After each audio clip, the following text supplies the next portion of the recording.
Perfect. Okay, now we're rolling. So my talk today, Fire on the Mountain, tree response and management following the 2016 fires in Great Smoky Mountains National Park. And a quick little bit about myself. I'm the vegetation ecologist for the Great Smoky Mountains. I'm also a certified arborist. My day job is mostly looking at forest health and long-term forest change, but I also do a lot with hazard tree mitigation and helping to oversee hazard tree management for the park. And this project is really a combination of both those things. And this is the first time I've really thought about hazard tree management and the fires collectively, now that we're 4 growing seasons out of 2016. So this was a fun project to think through really what has happened in the park since 2016. So with that, we'll get started. So Great Smoky Mountains in East Tennessee, much like most of the Southeast, saw a record-breaking fire year in 2016. We had a late season drought that really began in August and kept going all the way through November. That created severe dry conditions and late leaf drop. So we had a lot of dead leaves hanging on trees in through November. That just created perfect fire conditions, and throughout Georgia, North Carolina, Tennessee, and a few other states, it was really a record-breaking year. So by the time late November rolled around, we had already seen a few fires in the park, and we had a lot of fire activity in the area. And then over Thanksgiving weekend, we had what became known as the Chimney Tops 2 fire. 2 because this is actually the second fire on Chimney Tops that year. So if you're not familiar with Great Smoky Mountains, it's obviously not in Illinois. I'm coming to you from East Tennessee. And we're a park of about 500,000 acres that straddles Tennessee and North Carolina border, most of it in the high mountains. But the area we're talking about today is in the immediate vicinity of Gatlinburg on the Tennessee side of the park.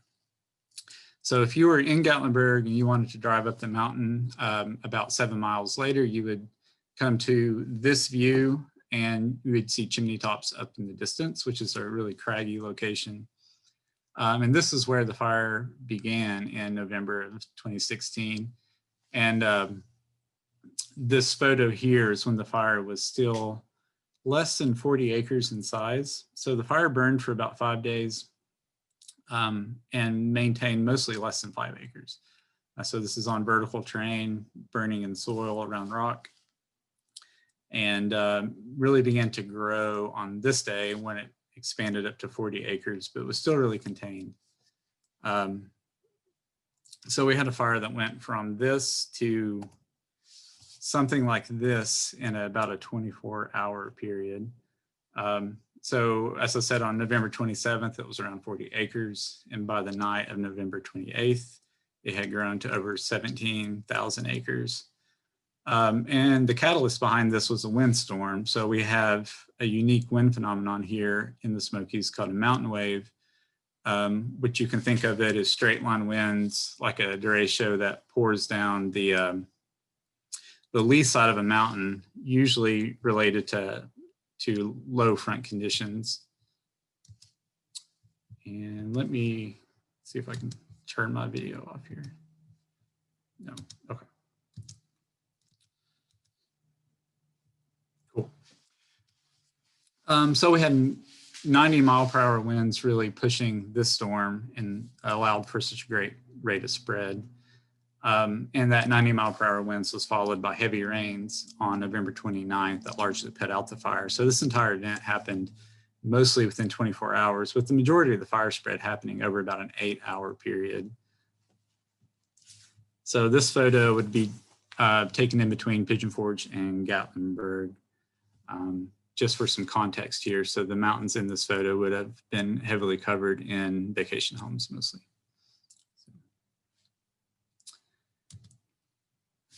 So if you look at the fire boundary, which is what you're seeing on this map, I don't know if you can see my pointer here, but down in the southern end of the fire, this is where the origin was, and those strong mountain wave winds pushed the fire northward for about 17 miles.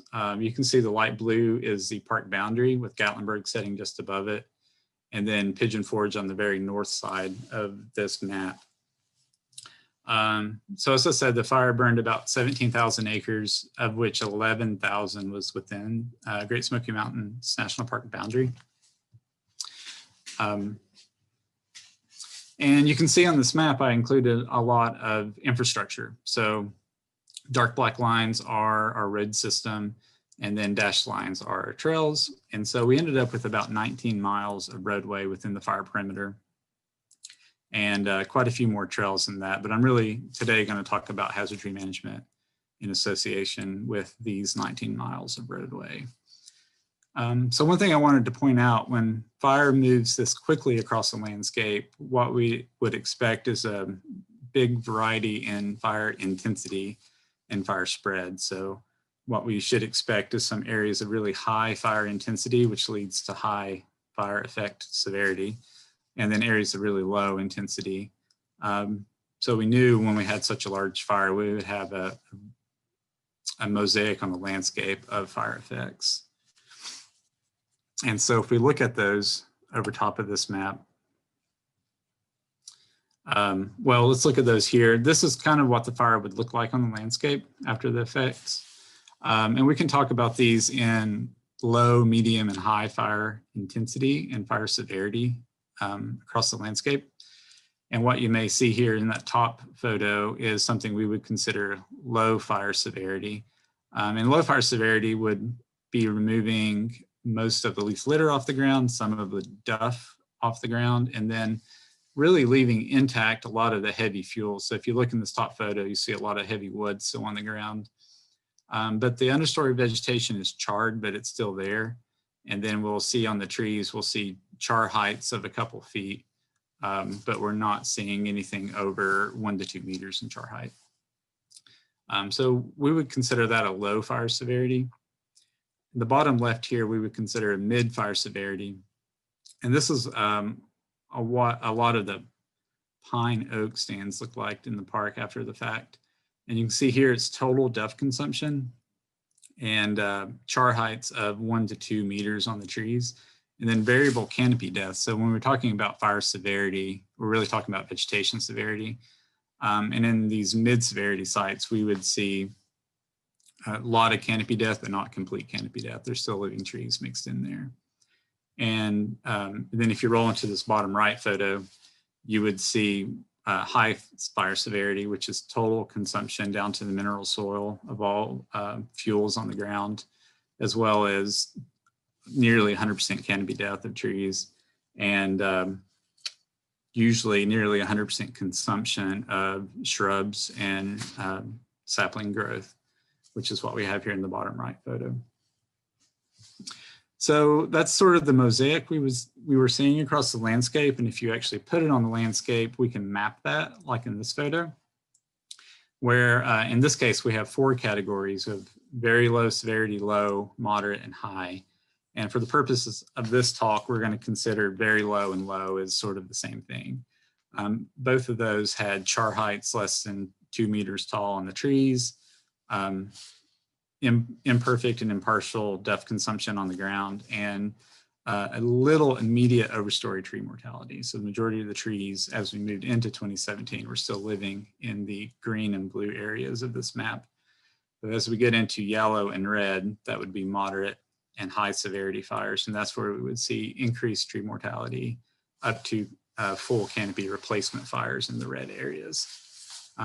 If you have questions about why it looks this way, we can always talk about that later. I'm trying to focus on the tree management side right now, but if we want to talk about fire ecology at some point, I'm happy to do that. A lot of this is really terrain based. I don't have a topo map under this, but if you looked at that, it would give a good indicator of why these red and yellow patterns were occurring on the landscape. But for now, what I would like to point out is if you follow our infrastructure, our roadways in the park, you can see that the majority of them are in these low or very low fire intensity areas. The southernmost black line here is Highway 441 or Newfound Gap Road. If you're familiar with the park, this would be the main road going into North Carolina. And almost the entirety of that road is in low or very low severity, where the next road to the east would be Cherokee Orchard Road and Roaring Fork Mother Nature Trail. And again, the majority of it is in very low, but there are pockets of high intensity and medium intensity burns that come down and touch the roadway. And that pattern is the same going north of Gatlinburg as you move out towards Pigeon Forge. So this is really what we were dealing with from a tree/road perspective, or a hazard tree risk assessment and mitigation perspective when we moved in after the fires of 2016. So again, this is low intensity. So we had majority of 19 miles of roads with this type of damage next to it, and had to move into this from a hazard tree management perspective. So there's a lot of stuff out there in literature with fire about how it impacts fire adapted trees, such as, you know, oaks and pines are sort of the big groups. Think about that. But this fire, due to the extreme dryness and length of that drought, really burned through all habitat types. It burned down into the bottomlands, it burned stream side, it just burned in areas we would normally not expect fire to carry, burned through boulder fields even. It was really amazing how much habitat it moved through. And so what we ended up with is a lot of scenes like this, which were roadside stands of bottomland trees such as tulip poplar, which is most of the trees in this photo, sweet gum, sycamore, sweet birch, a lot of trees we associate with really covey, wet conditions that had fire move through them. And there's just was not a lot of information out there in the literature on how these trees are going to respond to that fire. So we were left with this question of what trees pose too high of a risk and need to be removed from a hazard tree management perspective. And really kind of we're dealing with this for the first time along these roadways. So if you can imagine 19 miles of burned area like this, it's a big project to think about and work through.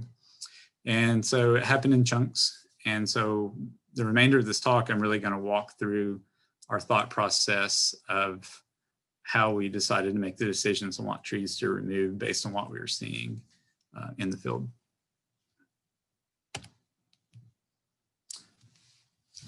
All right, so to give you a little bit of a background on how we normally handle hazard trees along the Smokies roadways, we do the majority of it through large contracts that we run from November to March each year. We do a little bit of in-house road crews that'll handle immediate hazards and storm cleanup, but really the majority of our hazard tree management happens through these big contracts that we do. And those run November to March because that's our fiscal year, but also that's our period of lowest visitation for the park. And it's also our bat window. So when we're dealing with several species of endangered bats, we need to do most of our tree removal when they are hibernating in caves and not using trees as roosts. So that happens to be November to March for us. And so every November to March, we'll look at our roadways, campgrounds, and picnic areas, and we'll prioritize those for which ones are in need of hazard tree removal. And then we'll put out a contract and remove as much of that as we can over that winter, and then repeat that process. So what that would look like is our contract crews are required to have a certified arborist on staff that can make a decision about what is or is not a hazard tree. And they're doing that based on a set of criteria that we give them on how to identify hazard trees, how the park wants them identified. And that, in a nutshell, is we're looking at trees with a major defect to the root, buttress, trunk, or major scaffold branches. And that tree has to have a high likelihood of hitting the road. So this is kind of the classic hazard tree definition of a tree with a defect that has a target. And so we're looking for that to be a major defect and a major target, and that target being the road. And sometimes we have these contracts set from a certain distance from the roadway as well. Often it's 30 feet in from the tree line. And that distance can be a little arbitrary, but it's often set to allow us to use our contract funds to get the trees with the highest risk of causing damage to a vehicle or to the roadway itself. And then the NPS arborist or a couple different contracting officers will regularly check in with these crews and assess the work they're doing and touch base with them about any questions they have. So That's a normal year's hazard tree approach that the park has.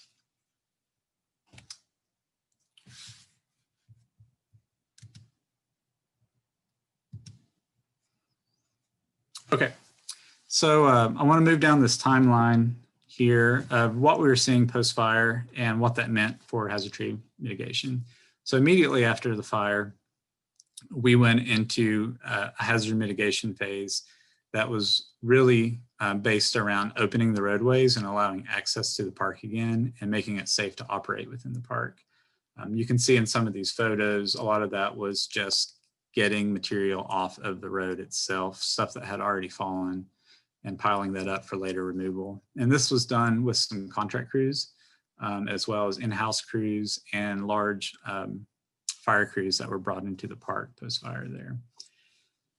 There wasn't a lot of risk assessment going on at this phase. Again, it was mostly just removing obvious hazards so that we could access the roads. And keep in mind that this fire happened with a wind event as well. And so a lot of trees came down just from the 90-mile-per-hour winds, regardless of fire damage. So we moved through that into May 2017. And unluckily, we had another major wind event. So this is just a few months post-fire. We had another mountain wave, again, an over 90-mile-per-hour wind event that lasted for about 12 hours of really high winds. And it happened in the same general location as the fires, which happens to be the location we normally get these wind events. And it caused, again, a lot of tree damage in the park. So we had some immediate storm cleanup after that. And then extended hazard reduction pruning for quite a few months afterwards. I really just threw this in here to sort of highlight that there's a lot going on besides the fire in this area that caused us to look at trees on a larger scale. So this wind event was a big one. But as we moved into the summer of 2017, the first thing we started to notice was crown dieback. And if we talk about sort of fire effects in high intensity versus low intensity fire, if we were in a high intensity area, we were seeing heavy mortality with the remaining live trees that would have very heavy dieback and epicormic sprouting on them. And this photo you're looking at here is a high intensity area from that year. And you can see this was once a pine stand with nearly 100% mortality, with just a few trees in the foreground there still barely alive. So this would be one of the red areas on the map that we looked at earlier. But in low intensity areas, the patterns of dieback are sort of hard to correlate with visible external damage. And what I mean by that is some trees had most trees had very full crowns that looked very healthy, the same as they did the year before, but there is no difference in the amount of char height or char completeness on the trunk of that tree, or the amount of duff consumption, which are sort of two big variables we would look at for fire damage. There's really no difference in those versus trees that were starting to see a lot of dieback. There was really no external thing we could look at and say, this tree is definitely in worse shape than another tree, besides just looking at the amount of dieback in the canopy. And really, like I said, in low intensity areas, most trees looked relatively intact. There wasn't as much immediate damage as we were expecting to see this early on in the summer of 2017. So how that impacted our contract for that year, it really made two changes for us. So we increased the distance from road for fire areas to remove all trees within any height, any distance from the road that may impact the road. So I mentioned earlier, our normal contract would be just 30 feet into the tree line. And for this fire zone, we allowed that to go full tree length out. So any tree that would have the possibility of hitting the road would be considered one that needs assessment for a hazard tree. And we also included this setting of trees with over 75% dieback and crown would be considered a hazard and removed. Since we didn't really have a sign on the base of the tree that were letting us know how far gone that tree was, we had to look to the crown, which is not something we normally do in hazard tree assessment. for the park, but we added that in here. So if a tree had lost 75% of its recent growth and had only 25% live crown remaining, then we included those in our hazard tree mitigation. So that was a good first step. Again, tree death post-fire is a decline spiral. It happens over time, and so we're taking this off little chunks as we go. But as we rolled into 2018, what we started seeing as spring moved on is areas of bark on the trees that were charred all winter long. They were tight bark, they were charred, started blowing off the trees like in these two photos here. And so what was happening is areas of dead cambium under the bark was allowing infiltration of water, which during the freeze-thaw cycle of the spring was pushing the bark off the tree.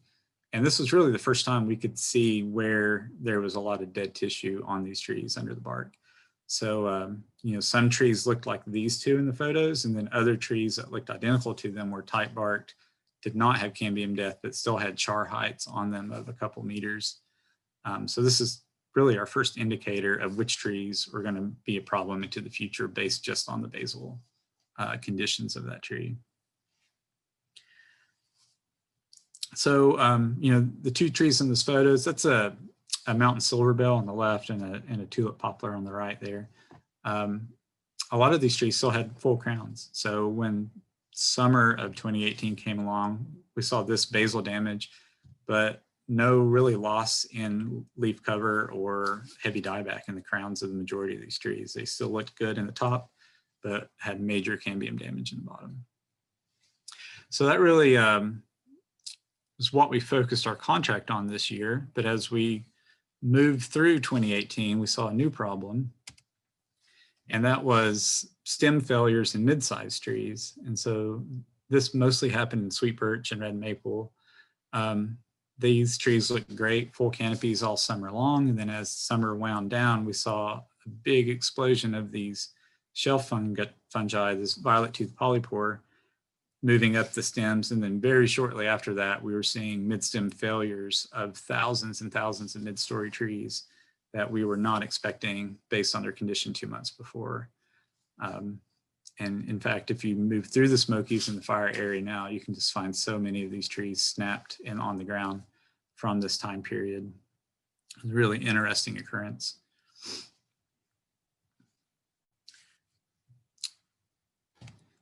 So where that led us in the 2018 contract, this was a slightly different style of contract in that the NPS decided to actually mark trees for removal. Normally, we would allow the contractors to make that decision on which ones to remove based on our criteria, but we went in and removed these or marked these ourselves for removal. And we did 350 that were showing mostly the sloughing bark problem, and then some that had heavy amounts of violet polypore on them as well. And the other little part of this contract was that there was an area of high intensity burn left that we targeted for full removal. So after 2 years of contracts post-fire, immediate contract and then 2 years of follow-up contracts, we thought we were getting a pretty good handle on removal of hazard trees in the fire area. So we were really waiting for 2019 to roll around to see what comes next. What's the next phase of tree mortality or tree risk that we need to look at as we move on post-fire. And what we saw when 2019 growing season came around was we were still at an increased rate of tree mortality in these low intensity areas, which was really the focus at this point. The high intensity areas where they touch the road, these first contracts has pushed the tree line far enough back that there really wasn't a risk posed there anymore for impacting a roadway, just due to clearing. And in fact, if you went into these high burn areas, high intensity areas in 2019, what you would see is a thicket of locust and red maple and a lot of other successional species were really starting to come back in and get tall in there, but there was no more standing canopy trees close enough to the roadway. But in the low intensity areas, we were still seeing mortality, and a lot of this was coming from root and basal stem failures from trees, probably with associated root rot and butt rot from fire damage to the roots. If you look at the lower photo in this slide, this is an interesting one. This is 4 eastern hemlocks. 3 of them upturned from obvious root damage, and the 4th one broke at the basal section of the tree, all in one grouping. And all these trees were alive when they felled. So these were standing on the landscape, looking healthy, but had major amounts of root rot in them. And so were brought down probably in a winter windstorm. So we're seeing a lot of that on the landscape. But the other thing we're seeing was good wound response from other trees with basal damage. And that's what that upper right photo is. There's a tulip poplar. You can see obvious char remaining on that trunk from where it burned. You can see obvious cambial damage to that tree, but good wounding response around the outside of that damage. So that's a good sign that some trees were beginning to recover and try to close off those wounds on the basal areas of their trunks. So as we rolled through 2019, we did another hazard tree contract for the entire area, and we just used our general hazard tree definitions of a major defect to the major part of the tree, the roots, basal area, main stem, or a main branch. And the reason we went back to this language is because what we were seeing out there was the trees that were failing or dying were now showing this major defects to the base, which is usually this exposed dead cambium or exposed roots. So we went back to this original definition again. So this is now the 4th time post-fire that we've sent hazard tree crews through the area. And as we move on to 2020, just past field season, what we were looking at is really sort of the same thing. Mortality has slowed, but individual trees still die or fell at a rate that's still elevated. So when we look at a roadway that is entirely forested around it, we expect a background mortality rate of trees in that forest, regardless of fire conditions, and a background amount of hazard trees that are, need to be assessed for risk and mitigated. And we're getting closer to that post-fire, but we're still a little elevated above that. And what we were seeing is the majority of trees that are dying this year still are showing a lot of cambial damage, with that break sort of being, if a tree had 30% of its cambium damage, and that's radial cambium around the stem in the original fire, then it's much more likely to die than one with less than that. And we're also seeing a lot of violet tooth polypore on the stems causing failures or being an indicator of eventual death of that tree. And the other thing is we have 4 years of post-fire understory response that makes assessing these trees really difficult. That left-hand photo is a little blurry, but that's kind of a typical fire area with just emergent growth coming out with a lot of sumac in this case, and pine and locust and things like that. So hazard tree assessment's getting a lot harder, but there's few of them on the landscape. And how that looked for our contract this year is we're moving through a 5th time, and we're including that 30% radial cambial damage as sort of our benchmark for removing trees as hazards as we move into 2020. So I think I'm about out of time and thankfully about out of material, so I'll leave it at that and hand it back over to Zach. All right, thank you, Troy. Really fascinating presentation. I know a lot of people were tracking that fire over the news when it went on, so it's really interesting to see, the management post-fire. So I've got a couple questions for you here. So first one is, have these fires changed the park's approach to the use of prescribed fire? That's a little out of my ballpark, but I would say in general, no. We are still burning every year as much as weather has allowed. So we've had some very wet years following that very dry year of 2016, but we have put some amount of fire on the landscape every year following 2016. If it probably has made us a lot more cautious of when and how we're willing to do that. But it also is putting a lot more emphasis on wildland urban interface burning and other sort of fuel reduction projects. Okay. So moving right along, over time, did you notice any big differences in impacts between different tree species? Yes, we did. And as I mentioned, there's a lot of information out there on how pine and oak respond, and they responded as we expected them to. The photo that's on my screen now was a pine stand. This would have been Table Mountain pine, which is a southern Appalachian endemic mixed with pitch pine. Total canopy removal. And what you're seeing in there is a whole lot of the green in this photo is pine regeneration. So they're coming back really strong, which is what we expect. But as far as tree mortality, the really sort of the big losers in this was trees like mountain silverbell and red maple and sweet birch were probably the ones I think that have been more susceptible to the fire. Surprisingly, some trees that we didn't have a lot of information on, such as eastern hemlock and tulip tree, have fared better than we expected them to overall. Okay. So what has been invasive species response to the fires?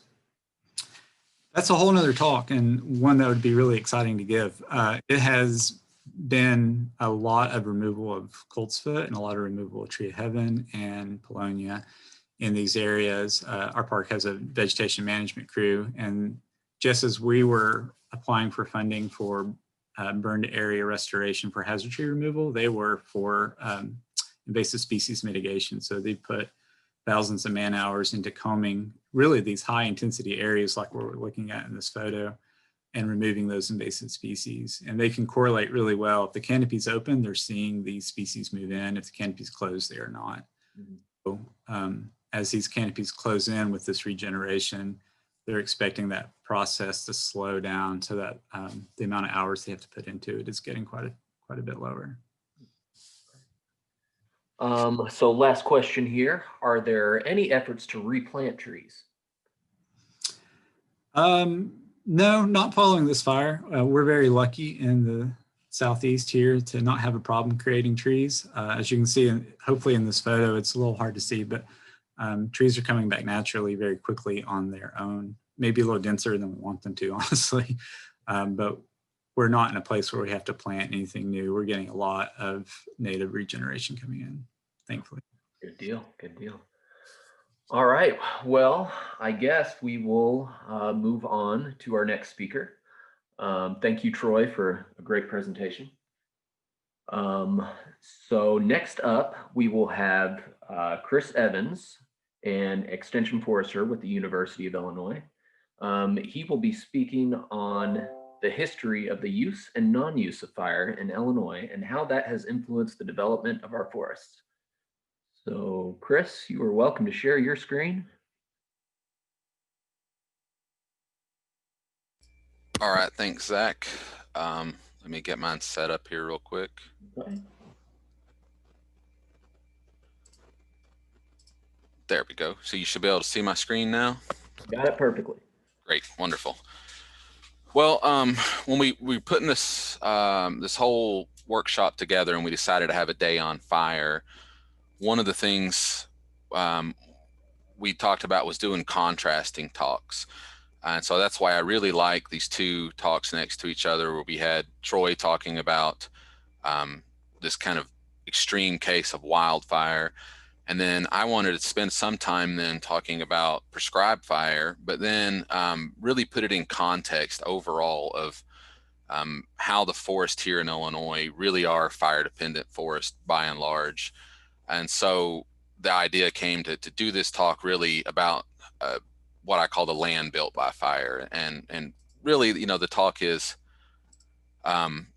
more of a history of Illinois and kind of the use, and you'll see in the talk the non-use of fire in our forest and how that really influenced the development of our forest and really became a critical component of how our forests look the way they look now and why our forests look like they look now, both naturally and even unnaturally. So we're going to really stretch back and look at kind of the development of forest over time, and put it into context of kind of what was fire doing on the landscape and why was fire on the landscape throughout this period.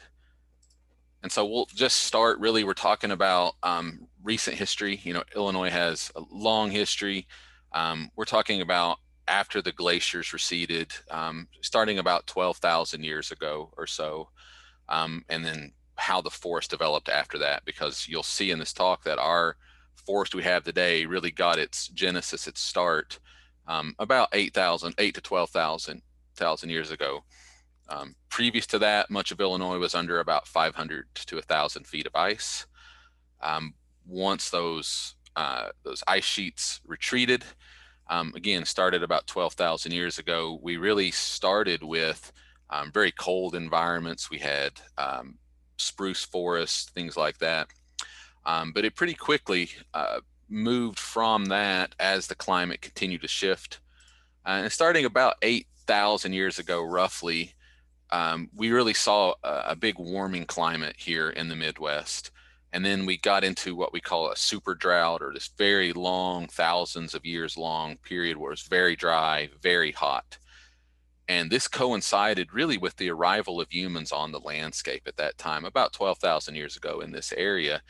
And they brought with them the use of fire as well. And then this period of time, starting about 8,000 years ago, was really where we started to see oak ecosystems dominating on the landscape. Oak had been around previous to that for sure, but they quickly became, with this dry period, this fire period, kind of the dominant part of our ecosystems, and we became having oak forest, oak savannas in this area. And so this, again, this big dry period, this super drought, and the arrival of humans and their use of fire really was integral to this creation and expansion of what we consider the tallgrass prairie.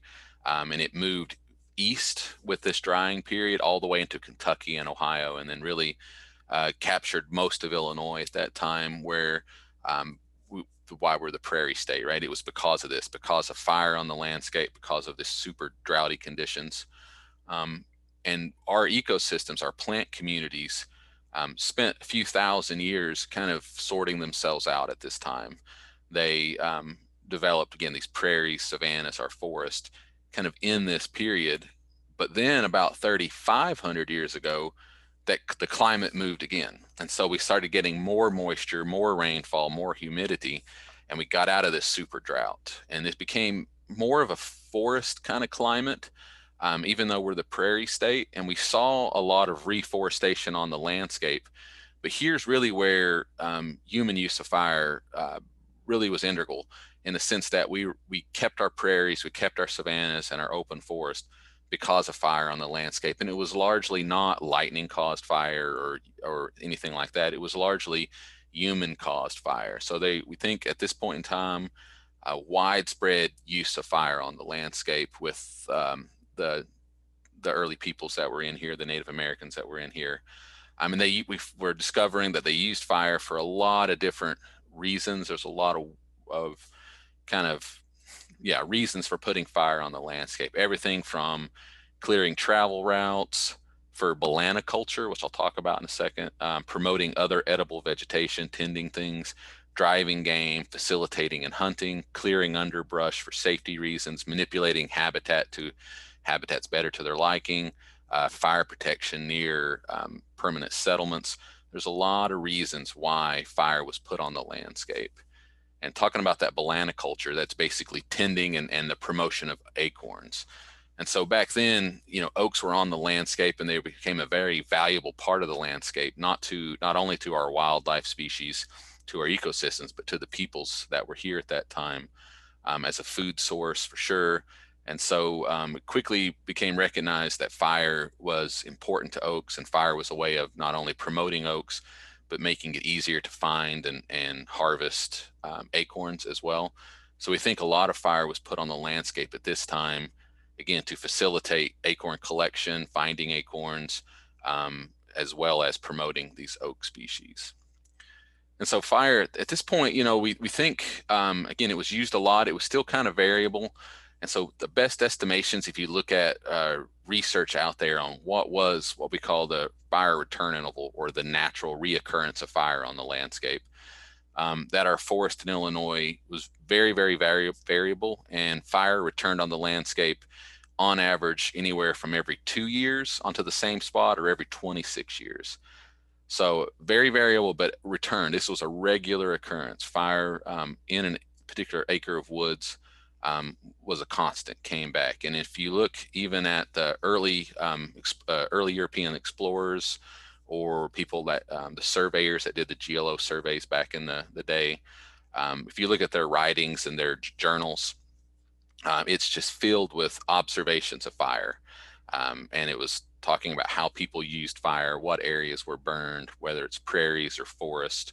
There's a lot of information out there, kind of early observational information about just how much the landscape burned. And this, again, really kept what we consider our oak hickory forest, the forest of Illinois, kind of intact and kept them promoted. And it's no surprise, you know, if you look at our oaks, our hickories, some of these, what we consider fire tolerant species, fire promoted species, their bark is thick, corky, able to withstand fire to a greater degree. And even their leaves are dry and crinkly and thick. And so they burn really well. And these are species that are adapted and can do really well in a forested ecosystem like this that had fire in it. And if you compare that to some of the other species, and beech here on the left that was top killed after a fire, this little cedar on the right that was torched on a fire, those definitely had quite a bit less tolerance to fire. And so with the fire on the landscape that we saw, it just promoted and encouraged these oak hickory ecosystems that we see. And so really what we had then was a human created landscape. And I'm arguing that that's a natural system even back then, even though it's a human created landscape. But the dominance of oaks, the dominance of oak hickory ecosystems, the species, the communities that developed over about the last 8,000 years, that development coincided with humans. Humans were always a part of these ecosystems and always manipulating them. And this allowed oak forests to thrive even after this super drought, because humans were out there on the landscape implementing this major management type. And so in Illinois then, over time, what we ended up with is a shifting mosaic. So we had prairies, savannas, woodlands, closed forest, all these different ecosystems in Illinois at one time, and they moved. They would move in and out, expand or contract, depending on climate, depending on population numbers of humans, depending on the use of fire, all these things. So over time, one parcel of land may have been a prairie, a savanna, and a woodland and a forest, all at different points in existence, because there was a lot of flex, a lot of moving, and a lot of interacting of these different ecosystems. And so again, you know, in Illinois at that time, you could find everything from prairies, savannas, closed kind of, or open forest, dry forest, more closed forest, kind of all together.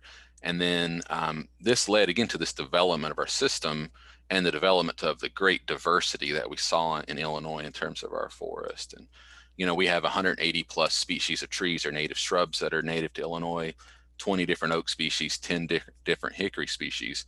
And in part, it's due to this big diversity on the landscape of ecosystem types, big diversity kind of brought on by fire and then other causes as well. And so again, tons of oak species out here. It's was the dominant part of many ecosystems. Just in case you're wondering, here's a list of the different oak species that you can find here in our state. One of the most diverse states in the Midwest for sure, for a number of different oak species. And so this led to about the time of European settlement, right before that we think we had about 13.8 million acres of forest in Illinois, and that's a little over a third of the land area. And you can see here strongholds in the Northwest, definitely down south, and then along our major river areas. These would have been areas that had a little bit of protection from fire for sure, and then allowed the trees to survive there. It wasn't quite as intense as the uplands and the big stretches of where the prairie was. But again, this is just a snapshot. This moved and changed over time. And so European settlement brought a drastic change to what the landscape looked like and how fire was implemented on our landscape as well. And then actually, initially, there was a drastic increase in fire frequency where most acres in Illinois burned annually. And this was largely through agricultural clearing, things like that. They really burned a lot for quite a few years initially, once the land was settled. At the same time, there was large scale land clearing and conversion to agriculture, and a high demand for wood as a fuel and a construction resource. So this very short period here, starting in the late 1700s, going through the early 1900s, was a drastic change, right? We saw lots of fuel needs, fiber needs, construction needs out there on the landscape, kind of drawing from the forest of Illinois. One example here is just the iron furnace. We had a small iron industry in parts of Illinois, and this one furnace alone, it's estimated it required about 13,000 acres of timber to operate through the lifetime of this iron furnace. And so that's a huge area to run just one small furnace here over time. Again, lots of uses. And this kind of led to what we consider the Great Cutover. So at the same time, we saw an increase of fire. We saw an increase of conversion to agriculture. This kind of led to, between the 1880s and 1920s especially, most of the forests in Illinois were logged or clear cut or converted to agriculture. We saw a loss in the forest of over 10 million acres at that point in time. Again, drastic changes. A lot of the forest, after it was logged, started coming back, but again, a lot of it was converted. And then starting in the 30s, we saw reforestation due to large-scale land abandonment. So you can see this erosion event here and on the right picture. I find it interesting looking at that there's all this massive erosion, but right in the middle, there's one tree planted in this gully, and it's the one place where it hasn't eroded as bad. But everywhere else that was cleared, just massive erosion going on. And kind of following that Dust Bowl era, the Depression era, we saw a lot of intentional reforestation through tree plantings, and just land abandonment, and trees came back at that time as well.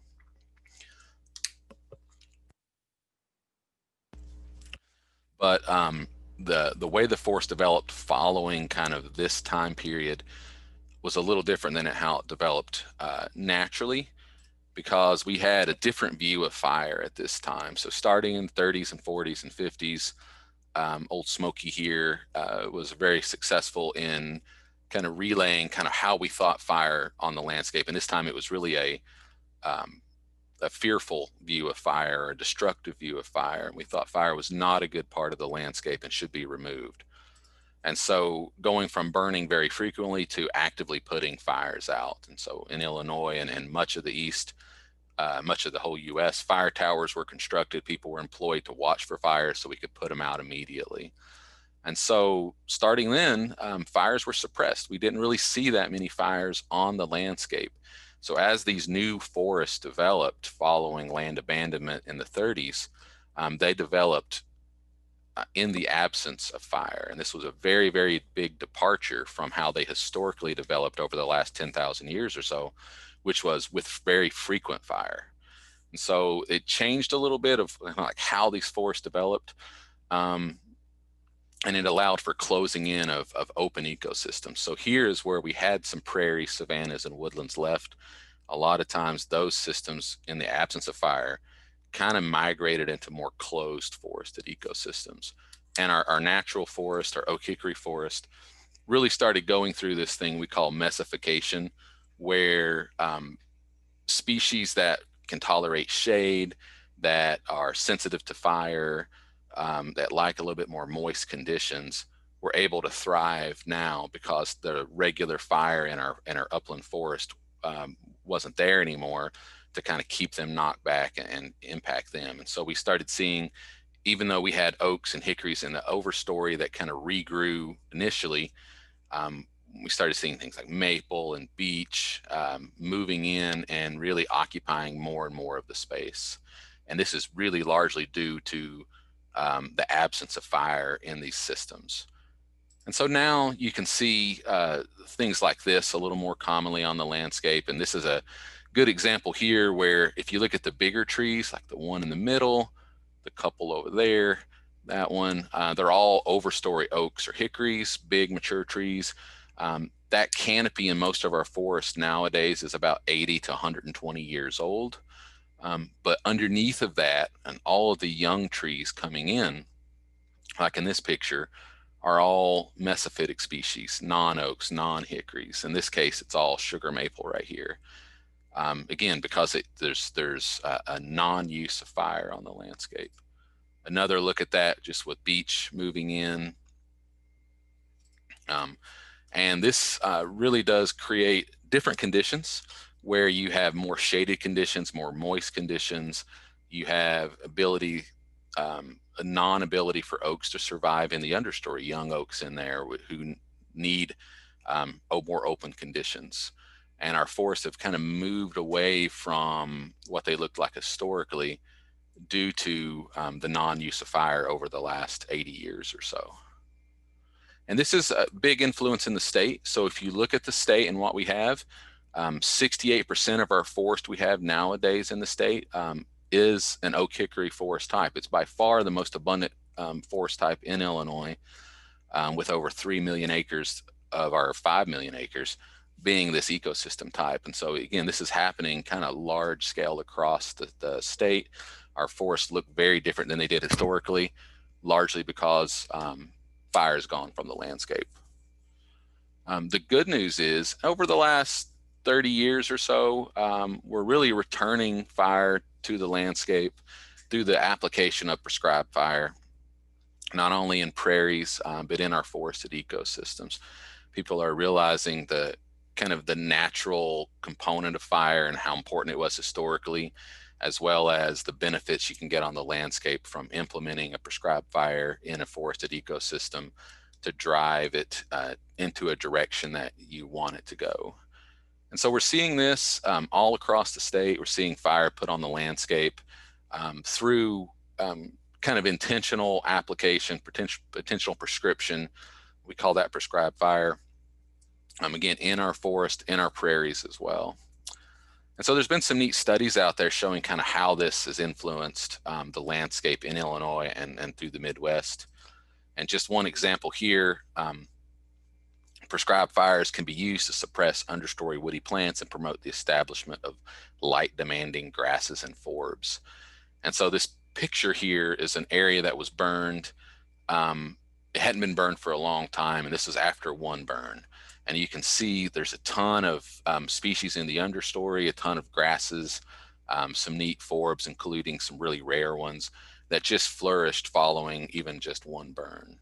And so we're seeing now in Illinois fire, again, for the prairies, but also for all these different forested ecosystems, whether they're glades like this, very open with just a few trees, savannas, barrens, all these different kind of more open ecosystems that fire is being applied to manage these, but also, you know, more traditional forest, whether they're dry forest like this, or even a little bit more mesic upland forest, but them using fire on these landscapes to kind of drive them into the direction that we want to go. And a lot of times that's back to a more oak dominated ecosystem.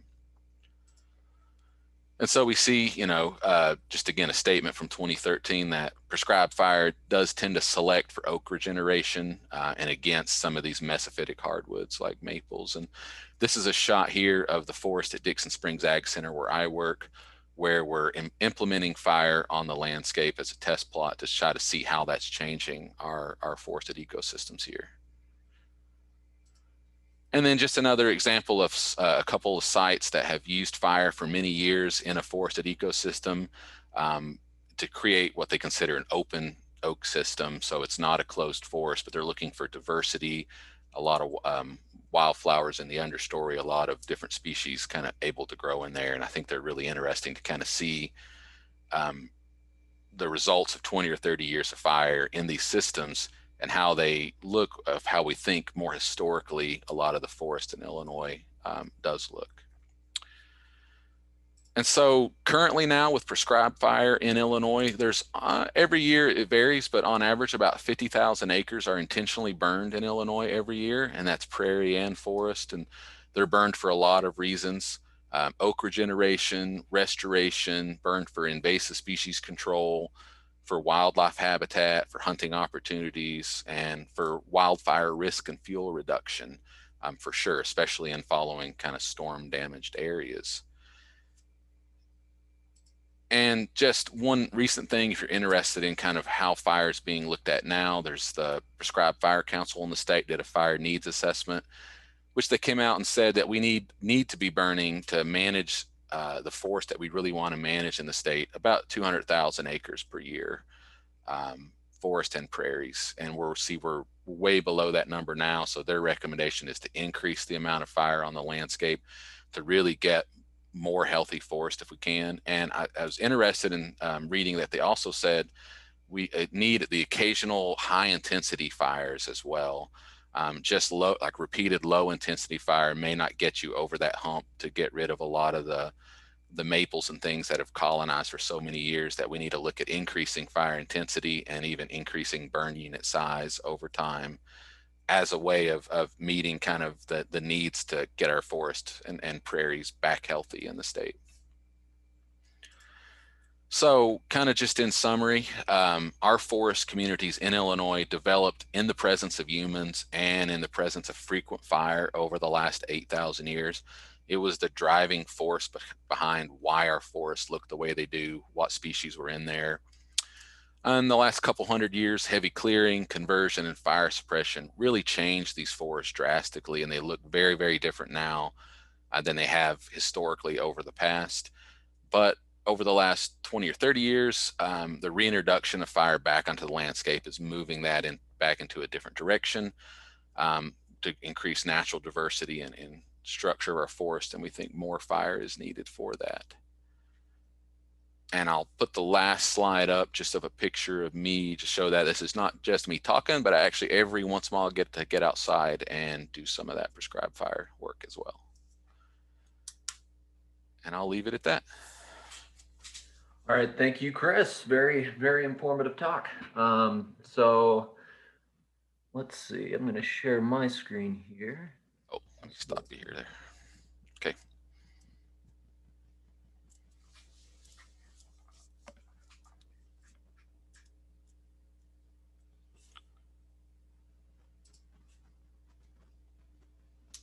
Do we have time for any questions, Zach? Yeah, we've got some time, and we've got quite a few questions here, so we'll go through them. So is there any evidence that fire stimulates acorn production? That's a good question. And what I've seen is that fire tends to reduce the number of trees per acre in the sense that it thins some trees out. And so then that would allow the remaining trees, which are probably going to be oaks in some cases, more opportunity to develop fuller, wider, larger canopies. And there has been a lot of work showing that larger canopies, bigger canopies will produce more acorns. So in the sense that it produces healthier trees with larger, more developed canopies, that would tend to promote more acorn production. I think that's the link that I'm familiar with. Okay. Okay. Can you comment on forest management in California? I assume in terms of the increased frequency of fires they're experiencing over there. I could comment, but I don't know much about it. The main thing I know with those systems is that it is the forests that are burning, but it's also sage and some other issues as well too. And I think they suffer, those forests, those ecosystems have suffered a lot like we have with many, many years of fire suppression. So their fuel resources, the fuel loading is very off normal. And so I do know they're starting to look at the more application of prescribed fire for fuel reduction techniques, but I don't know much more than that about it. Okay. So can you go over why oaks are more resistant to fire than mesophytic competitors such as beech and maple? Yeah, there's several reasons. One of the major reasons is basically bark thickness. If you look at oak bark, it's going to be very corky, very thick. And that's really an insulatory layer that shields shields the cambium, the more sensitive parts of the tree, from damage from the fire. So that's one way. So as the tree gets larger and larger, it basically becomes more and more resistant to fire. The second thing that happens is oaks tend to allocate a lot of energy initially as seedlings to root development. And so their root, having a larger, more developed root systems, allow them to bounce back following fire much easier than trees that allocate a lot of energy to shoot development. So you'll see a lot of tree saplings will get tall really fast. They put all their energy to getting above their competitors. Oaks in general kind of do it oppositely, where they build their root system, and that just lets them sprout a little easier. They're less likely to be killed by fire, even at a sapling stage, and they can kind of bounce back and grow following fire better than a lot of these other tree species. Okay. So we're running a little bit behind on time, but we'll get to 2 questions real quick. Which is preferred for oak regeneration, spring or fall burns?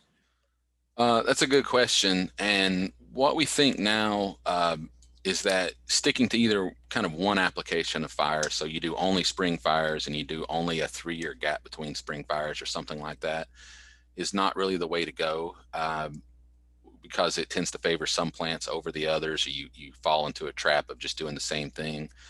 What we think happened historically and what we think is best is to vary that a lot. Vary your intensity of fire, vary your seasonality of fire, vary your fire return interval, is a better way to do that than just doing spring or just doing fall burns.